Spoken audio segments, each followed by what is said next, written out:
नमस्कार, आप देख रहे हैं भारत टुडे। मैं हूं आपके साथ दीपक कुमार राय। बात बेबाक सच के साथ। बिहार के 45,000 गांवों में भूमि सर्वेक्षण प्रारंभ हो चुका है और इसी दरमियान जो है भूमि सर्वेक्षण की टीम बछवाड़ा अंचल क्षेत्र आ चुकी है और बछवाड़ा अंचल क्षेत्र में विभिन्न मौजे में जो है सर्वेक्षण प्रारंभ होगा। हमारे साथ मौजूद हैं भूमि सर्वेक्षण टीम के तमाम सदस्य, आप देख सकते हैं, और साथ ही कानूनगो शशिकांत जी। हम इनसे जानेंगे कि सर्वेक्षण में कौन कौन से कागजात लगेंगे, रैयतों को क्या क्या कागजात लेकर आना होगा और आप उन्हें अपने स्तर से क्या क्या संदेश देना चाहेंगे। तो सर्वप्रथम आपका बहुत बहुत स्वागत है। धन्यवाद। कैसे सर्वेक्षण होगा, किस आधार पर होगा, आप हमें कुछ जानकारी दे सकते हैं? सबसे पहले हम लोग क्या करेंगे, इस नए सर्वे में सबसे पहले ग्राम में जाएंगे, राजस्व ग्राम में जाएंगे, वहाँ के रैयतों के बीच ग्राम सभा करेंगे।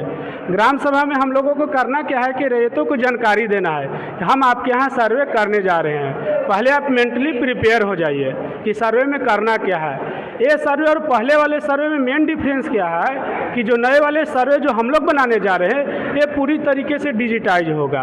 सारे इसमें डाटा ऑनलाइन रिकॉर्ड किए जाएंगे। ये सारी चीज़ इसमें हम लोग करने जा रहे हैं। तो क्या क्या प्रक्रियाएं होगी, आप जानकारी दे सकते हैं? बिल्कुल जानकारी दे सकते हैं। सबसे पहले इसमें रैयत लोगों को क्या करना होगा कि इसमें स्व घोषणा करना पड़ेगा। स्व घोषणा करने के पहले हमारे बंदोबस्त कार्यालय द्वारा पूरा अंचल में उद्घोषणा की गई है।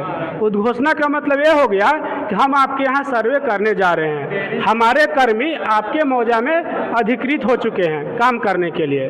तो सर्वप्रथम उद्घोषणा बंदोबस्त कार्यालय द्वारा किया जा चुका है। अब बारी है रैयत द्वारा स्व घोषणा करने की। रैयत लोग क्या करेंगे कि अपना स्व घोषणा करेंगे। स्व घोषणा का मीनिंग होता है कि रैयत का जितना जमीन है, जितना खाता है, खेसरा है, रकबा है, वो एक पेपर के माध्यम से, प्रपत्र के माध्यम से फिल करेंगे और उसके साथ डॉक्यूमेंट्स को अटैच करेंगे। सबसे पहले वो लोग क्या करेंगे कि प्रपत्र 2 फिल करेंगे। प्रपत्र 2 में क्या है कि रैयत का नाम लिखा हुआ है, ठीक है, तो रैयत का नाम अपना लिख देंगे। इसमें एक चीज़ और ध्यान देना है, रैयत जैसे अगर किन्हीं का ज़मीन जो है उनके पिताजी के नाम से खरीदी है या दादाजी के नाम से खरीदी है, अगर वो जीवित नहीं है तो इसमें क्या है कि सर्वे जीवित व्यक्ति के नाम से करना है। अगर पिताजी के नाम से ज़मीन है, पिताजी जीवित नहीं है, तो उनके जो बच्चे हो गए, लड़के हो गए, जो भी जीवित हैं, 2 लड़का, 3 लड़का, 1 लड़का, वो क्या करेंगे, वो अपना स्वामित्व घोषणा करेंगे। जीवित व्यक्ति नाम से इसमें क्या करेंगे कि प्रपत्र को फिल करेंगे, उसमें अपना नाम डाल देंगे।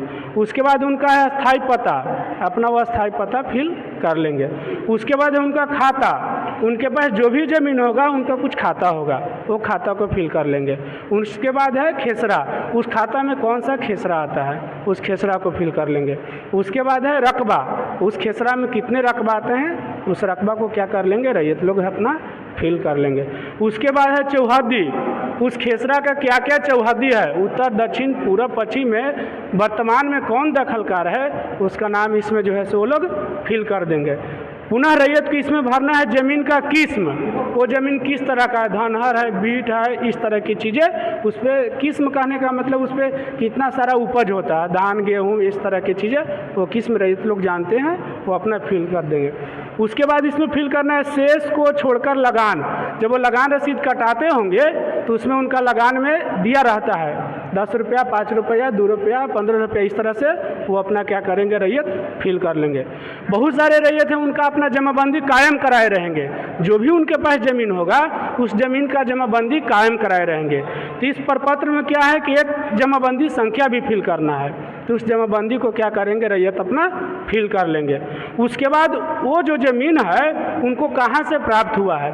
बहुत सारे रैयत जो होते हैं वो ज़मीन खुद खरीदते हैं, तो खरीदते हैं तो उनका क्रय से ज़मीन प्राप्त हो गया। बहुत सारे जो रैयत है उनका उत्तराधिकारी से ज़मीन प्राप्त होता है, दादा से, परदादा से, या फिर खतियानी रैयत का वंशज होते हैं, तो वहाँ से अगर उनको यदि ज़मीन प्राप्त है तो इसमें लिख देंगे उत्तराधिकार। या ज़मीन उनको प्राप्त है, खुद खरीदे हैं, तो लिख देंगे क्रय से प्राप्त है। या किन्हीं को बंदोबस्ती पर्चा मिला हुआ है तो बंदोबस्ती पर्चा लिख देंगे। किन्हीं को वासीगत पर्चा मिला हुआ है तो वासीगत पर्चा लिख देंगे।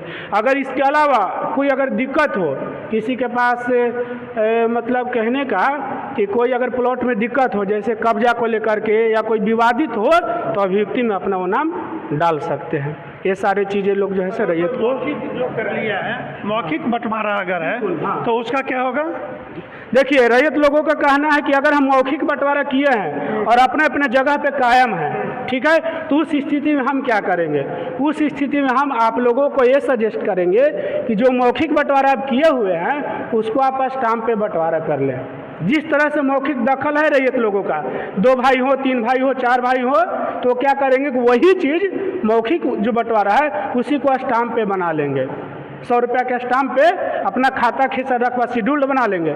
रैयत लोग मोस्टली आप लोग शेड्यूल्ड बनाना जानते होंगे। वो पहले लोग क्या करते थे कि मुखिया जी सरपंच जी से बनवा लेते थे, लेकिन इसमें क्या करना है ना कि आप लोग को स्टाम्प पे बनवा लेना है, उसके बाद आप पंच से, मुखिया जी से, सरपंच से साइन करा सकते हैं। वंशावली कहाँ से दिया जाएगा? करिए आप। हाँ। एक समस्या ये है कि जैसे 5 भाई हैं, 5 भाई, हमारी खतियानी जमीन है, ठीक है। अब 5 भाई में से 3 भाई दिल्ली में रहते हैं, हाँ। वो आते नहीं हैं, हाँ। आना चाहते नहीं हैं, जमीन बटा हुआ है, हाँ। तो हमारे हिस्से की जमीन हमारे नाम पर सर्वे नहीं होगा क्या? जैसे इनका कहना क्या है कि अगर हम 5 भाई हैं, ठीक है, 5 भाई में से 3 भाई कहीं बाहर रहते हैं और बंटवारा जो है से पेपर पे नहीं हुआ है, आपको आपस में मौखिक बंटवारा हुआ है, आपके द्वारा उनको ये सूचित करने के बाद भी वो आपके यहाँ आकर के बंटवारा नहीं करते हैं, तो उस स्थिति में भी हम आपको सजेस्ट करेंगे, उनको आप बताइए, समझाइए कि ये सर्वे बहुत ज़रूरी है, अगर छूट जाएगा तो परेशानी बहुत होगी। आप आ करके मौखिक बंटवारा को हटा करके आप जो है से उसको लिखित बंटवारा बनाइए, उसके बाद सर्वे में आगे बढ़िए। अगर आप यदि लिखित बंटवारे में नहीं आते हैं तो हम मजबूर है आपका संयुक्त खाता खोलने के लिए, 5 भाइयों को एक साथ खाता खोलने के लिए हम मजबूर हैं। जैसा कि सर एक चीज़ और जानकारी लेने की, वर्षों से यदि कोई दखल कब्जा किए हुए है और उनके पास उस भूमि के संबंधित कोई कागजात नहीं हो तो उनके उस अवलोकन में क्या होगा सर? अगर किन्हीं के पास वर्षों से मतलब जमीन मतलब दखल कब्जा है और कागज कुछ नहीं है, अगर उनका खतियानी जमीन रहेगा, हो सकता है बहुत सारे रैयत ऐसा हैं जो उनका पूर्वज के जमीन से ही ना प्राप्त हुआ रहेगा, बात समझ लीजिए। बहुत सारे रैयत हैं जिनके पास अपने पास कोई पर्सनल डॉक्यूमेंट्स नहीं है, लेकिन ये चीज़ है कि उनका जो जमीन है पूर्वज से ही प्राप्त है। अगर जमीन खतियानी रहेगा तो उनको अगर बंटवारा पेपर देते हैं तो उनके नाम से अलग अलग खाता खुल जाएगा। अदरवाइज अगर खतियानी जमीन है और बंटवारा पेपर नहीं देते हैं तब उनके वंशावली के आधार पर संयुक्त खाता हम लोग खोल देंगे।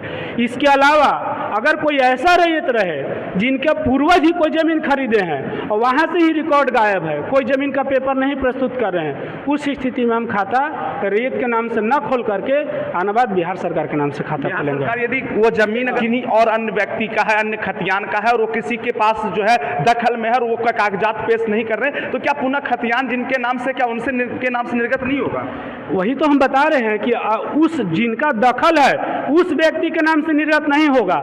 बाकी अगर उस जमीन का किन्हीं और के पास पेपर रहेगा तो उनके नाम से वो खाता खुलेगा, लेकिन दखलकार के रूप में जो जमीन जोत रहे हैं उनका नाम दिया जाएगा दखलकार के रूप में। हाँ। और खतियान जिनका नाम से है उनको क्या दखल नहीं करवाया जाएगा? दखल हमारे स्तर से नहीं कराया जाएगा, दखल आपको खुद करना, हम खाता खोल सकते हैं, सिर्फ खाता खोल। हाँ, दखल कराने का ये नहीं है, दखल आपको खुद करना। ठेका बटिया जोतता है तो उसके नाम से खाता खुल जाएगा। देखिए ये सारी चीज़ें बताएं ना कि दखल हम कैसे डिसाइड कर सकते हैं, ये चीज़ें बात आ जाती है कि दखल हम जैसे अभी गए ग्राउंड पे जा करके, ठीक है, अब किसी ने कहा कि मेरा ज़मीन है, जब दूसरा रैयत आए तो उन्होंने बोल दिया कि मेरा ज़मीन है, इस तरह की चीज़ें आती है, तो चीज़ें इसको हम लोग ग्राउंड पे जा करके पुनः वेरीफाई करेंगे बाकायदा कि वास्तव में दखल किसका है। मुखिया जी रहेंगे, सरपंच साहब रहेंगे, वहाँ के चौहदीदार रहेंगे, तो ये सारी चीज़ें से तो पता चलेगा ना कि इनका सरकार के पास यदि कोई कागजात नहीं, वो जमीन खतियानी किन्हीं अन्य व्यक्तियों की है, तो क्या उनके नाम पर खाता खुलेगा? अगर खतियानी व्यक्ति है तो उनके पास उनका सिर्फ खतियान पेपर नहीं हो सकता है, समझ गए। खतियानी जमीन उनका है तो वो अपना लगान दे रहे हैं कि नहीं दे रहे हैं, उस जमीन का जमाबंदी कायम कराए हैं कि नहीं कराए हैं, इस बात पे भी डिपेंड है। अगर वो जमीन बेच चुके हैं, ठीक है, बेच चुके हैं, हो सकता है कि इनके पास पेपर ना हो, तो इस जमीन को तो क्या करेंगे, वो तो अपना जमाबंदी कायम कराएंगे नहीं। अगर वो जमाबंदी कायम कराए हैं तो उनके नाम से खाता खुलेगा, और अगर यदि जमाबंदी कायम नहीं कराए हैं और कोई दखलकार व्यक्ति अपना उस प्लॉट का कोई भी पेपर नहीं देता है तो खतियानी व्यक्ति के नाम से संयुक्त खाता हम लोग खोलेंगे। संयुक्त खाता खोलेंगे। छोटा सा सवाल और है, अगर आप अदरवाइज नहीं समझे तो। बिल्कुल, हम बोलें। मेरा छोटा सा सवाल ये है कि मान लीजिए 1 बीघा ज़मीन है, ठीक है। हम 4 भाई हैं, हाँ। तो चारों भाई 5-5 कट्ठा बांट लिए, ठीक है। 3 भाई हमारा दिल्ली चला गया, वो आता नहीं है, कितनों कहने पर नहीं आता है, तो आप संयुक्त खाता खोल दीजिएगा। तो संयुक्त खाता खोलिएगा, उसमें से एक भाई आ करके सड़क के आगे से ही बेच लेगा, तो हम क्या करेंगे? हमारे जो दखल कब्जा में है वो हमारे नाम पर क्यों नहीं लिखा जाएगा? ये सवाल आपको ऊपर वाले से पूछना चाहिए। बिल्कुल, जैसे आप बोले क्या कि जैसे ये चीज़ इनका सवाल रहा कि अगर हम लोग 4 भाई हैं, ठीक है, और 4 भाई में से हम लोग आपस में मौखिक बंटवारा कर चुके हैं, लेकिन आपके द्वारा मतलब मेरे द्वारा ये कहा जा रहा है कि अगर हम लिखित बंटवारा नहीं देते हैं तो आपके द्वारा संयुक्त खाता खोला जाएगा, ठीक है। लेकिन अगर संयुक्त खाता खोल देने के बाद मेरा कोई भाई आया, ठीक है, कोई भाई आया और क्या करेगा कि वो आगे वाला ज़मीन बेच देगा, जो मतलब कॉस्टली ज़मीन जो है सो वो बेच देगा।